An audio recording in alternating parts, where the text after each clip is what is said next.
প্রাচীন নালন্দা বিশ্ববিদ্যালয়ের কাছেই অবস্থিত রয়েছে কুণ্ডলপুর গ্রাম। এই কুণ্ডলপুর জৈন ধর্মাবলম্বীদের কাছে অত্যন্ত পবিত্র একটি স্থান।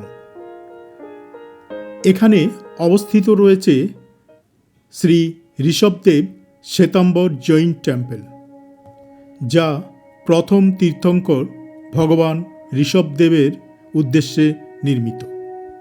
এই মন্দির শুধু ধর্মীয় উপাসনা স্থান নয়, বরং জৈন ইতিহাস, সংস্কৃতি এবং আধ্যাত্মিক ঐতিহ্যের এক গুরুত্বপূর্ণ নিদর্শন।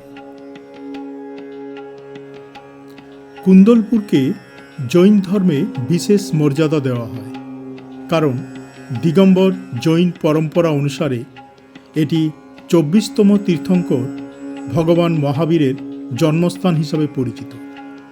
এছাড়াও মহাবীরের প্রধান শিষ্য গৌতমাস্বামী সহ একাধিক তীর্থঙ্করের জন্মস্থান হিসাবে এই অঞ্চলকে মান্যতা দেওয়া হয়। ফলে প্রাচীনকাল থেকেই কুণ্ডলপুর জৈন ধর্মের এক প্রধান তীর্থকেন্দ্র হিসেবে পরিচিত রয়েছে। প্রাচীন রাজগীরের নিকটবর্তী হওয়ায় এই অঞ্চল বৌদ্ধ ও জৈন উভয় ধর্মের ইতিহাসের সঙ্গে গভীরভাবে যুক্ত। শ্রী ঋষভদেব শ্বেতাম্বর জৈন টেম্পল মূলত শ্বেতাম্বর জৈন সম্প্রদায়ের একটি গুরুত্বপূর্ণ উপাসনালয়। মন্দিরের প্রধান আরাধ্য দেবতা হলেন প্রথম তীর্থঙ্কর ভগবান ঋষভদেব বা আদিনাথ। মন্দিরের অভ্যন্তরে ভগবান শ্রী ঋষভদেবের সুদৃশ্য মূর্তি রয়েছে, যা ভক্তদের কাছে বিশেষভাবে পূজনীয়। জৈন ধর্মমতে তিনি মানব সমাজকে কৃষি, শিল্প, লিপি ও সামাজিক জীবনযাত্রার বিভিন্ন দিক শিক্ষা দিয়েছিলেন এবং তাই তাকে মানব সভ্যতার অন্যতম পথপ্রদর্শক হিসাবে মনে করা হয়। মন্দিরটি শান্ত ও মনোরম পরিবেশে অবস্থিত। ধর্মীয় সাধনা, প্রার্থনা এবং ধ্যানের জন্য এটি আদর্শ স্থান হিসাবে পরিচিত। বহু দূর দূরান্ত থেকে আগত জৈন তীর্থযাত্রীরা এখানে দর্শন ও পুজো করতে আসে। জৈন ধর্মে ঋষভদেবের স্থান অত্যন্ত উচ্চ। তিনি প্রথম তীর্থঙ্কর হওয়ায় জৈন দর্শনের সূচনাকারী হিসেবে বিবেচিত হন। ফলে তার নামে প্রতিষ্ঠিত এই মন্দির জৈনদের কাছে বিশেষ পবিত্র স্থান। এখানে নিয়মিত পূজা, আরতি, ধর্মসভা এবং আধ্যাত্মিক আলোচনা অনুষ্ঠিত হয়। এই মন্দির জৈন ঐতিহ্য, ইতিহাস ও আধ্যাত্মিকতার এক মূল্যবান কেন্দ্র। ঋষভদেব শ্বেতাম্বর জৈন মন্দির দেখার পর আমরা চলেছি প্রাচীন নালন্দা মহাবিহারের পাশেই অবস্থিত ব্ল্যাক বুদ্ধ বা কালো পাথরের বুদ্ধ মূর্তি দেখতে। আমরা এসে পৌঁছে গেছি ব্ল্যাক বুদ্ধ মন্দিরের কাছে। বিহারের নালন্দা শুধু প্রাচীন শিক্ষার কেন্দ্র হিসেবেই নয়, বৌদ্ধ ধর্মের অন্যতম গুরুত্বপূর্ণ তীর্থস্থান হিসেবেও সুপরিচিত। এই ঐতিহাসিক ভূমিতেই অবস্থিত ব্ল্যাক বুদ্ধ বা কালো পাথরের বুদ্ধ মূর্তি, যা তার অনন্য শৈলী, গভীর আধ্যাত্মিকতা ও ঐতিহাসিক গুরুত্বের জন্য বিশেষভাবে পরিচিত।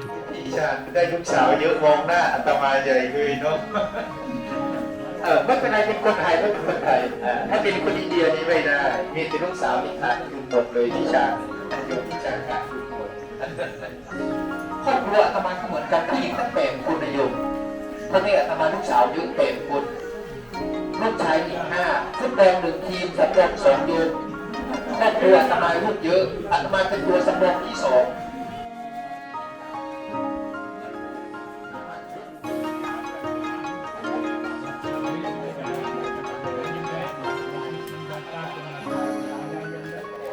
2এই বুদ্ধ মূর্তিটি কালো রঙের ব্যাসল্ট বা কালো গ্রানাইট পাথরের দ্বারা নির্মিত। মনে করা হয় ৫ম থেকে দ্বাদশ শতাব্দীর সময়কালের মধ্যে অর্থাৎ গুপ্ত যুগ এবং পাল যুগের সময়কালে এই ধরনের ব্ল্যাক বুদ্ধ মূর্তিগুলি অধিকাংশই নির্মিত হয়েছিল।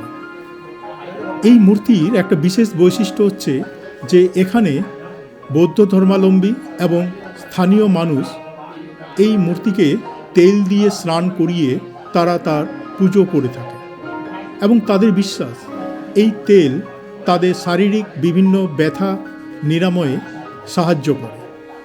এই বিশ্বাস থেকে মানুষ এখানে তাদের বিভিন্ন ইচ্ছে পূরণের জন্য মানসিক করে থাকেন এবং সেই ইচ্ছে যদি তাদের পূরণ হলে তারা এখানে তেল দিয়ে এই বুদ্ধদেবকে তারা পুজো করে থাকে।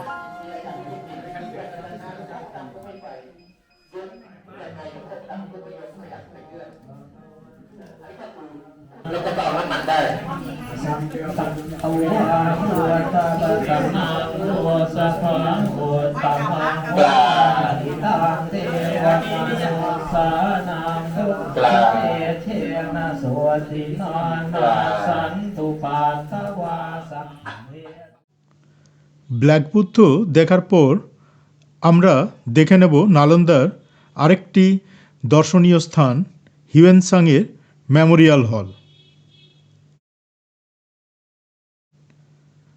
আমরা এখন এসে পৌঁছে গেছি হিউয়েনসাং মেমোরিয়াল হলে।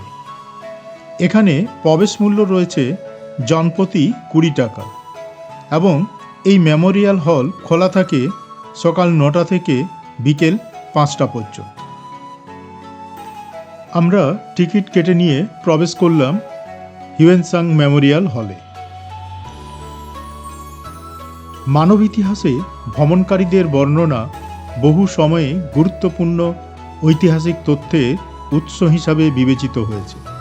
তেমনি একজন বিখ্যাত ভ্রমণকারী হলেন চীনা বৌদ্ধ ভিক্ষু হিউয়েনসাং, যিনি 7ম শতাব্দীতে ভারত ভ্রমণ করেন এবং তার অভিজ্ঞতা লিপিবদ্ধ করেন। তার ভ্রমণ বৃত্তান্ত শুধু বৌদ্ধ ধর্মের ইতিহাস নয়, প্রাচীন ভারতের সমাজ, সংস্কৃতি, শিক্ষা ও রাজনীতির একটি নির্ভরযোগ্য দলিল হিসাবে আজও সমাদৃত।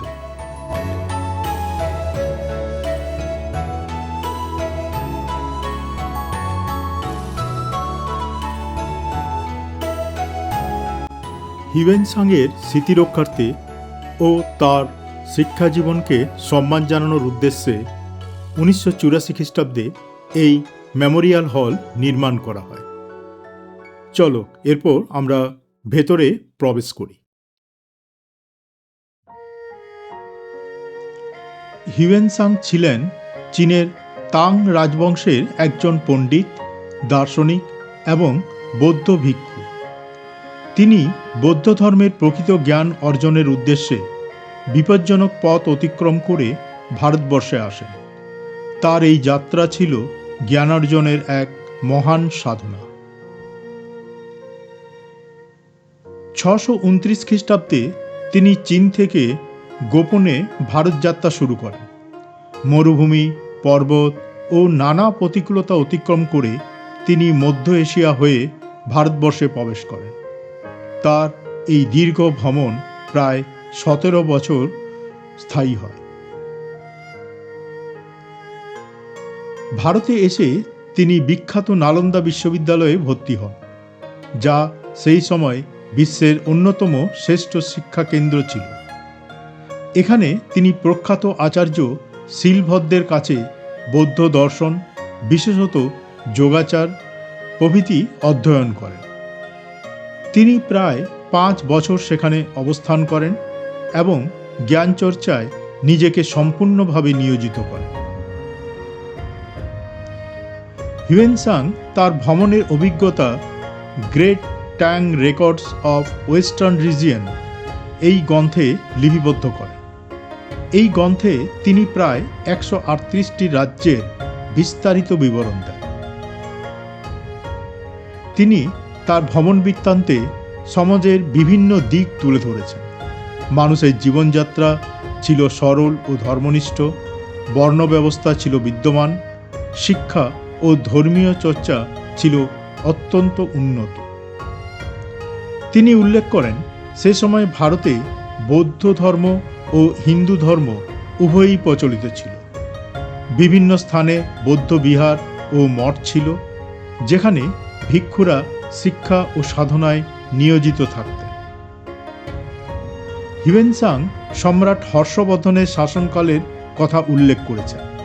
তিনি হর্ষবর্ধনকে একজন ন্যায়পরায়ণ ও দয়ালু শাসক হিসাবে বর্ণনা করেন। তার শাসনে শান্তি ও সমৃদ্ধি বিরাজ করত।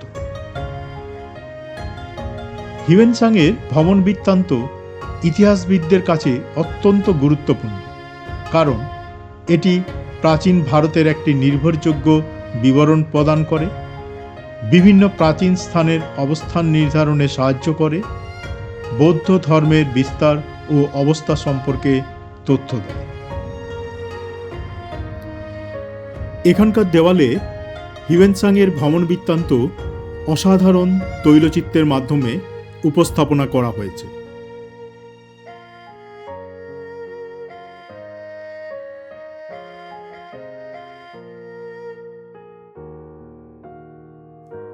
আর উপরের অংশে সিলিংয়ে রয়েছে অপূর্ব সুন্দর নকশা, যা দেখলে চোখ জুড়িয়ে যায়। এরপর আমরা ড্রোন শটের মাধ্যমে দেখে নেব এই হিউয়েন-সাং মেমোরিয়ালের অপূর্ব দৃশ্য।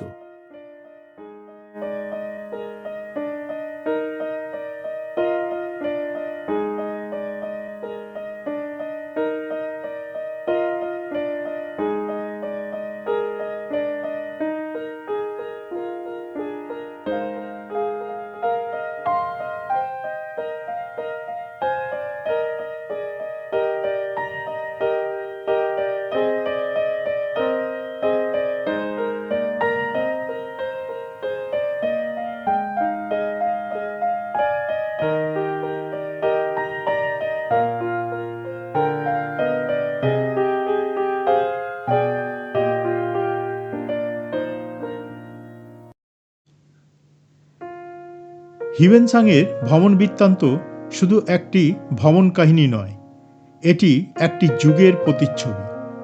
তার লেখা আমাদের প্রাচীন ভারতের শিক্ষা, সমাজ ও সংস্কৃতি সম্পর্কে গভীর ধারণা দেয়। তাই ইতিহাস গবেষণায় তার অবদান অপরিসীম এবং তার ভ্রমণ বৃত্তান্ত আজও অমূল্য ঐতিহ্য হিসাবে বিবেচিত হয়।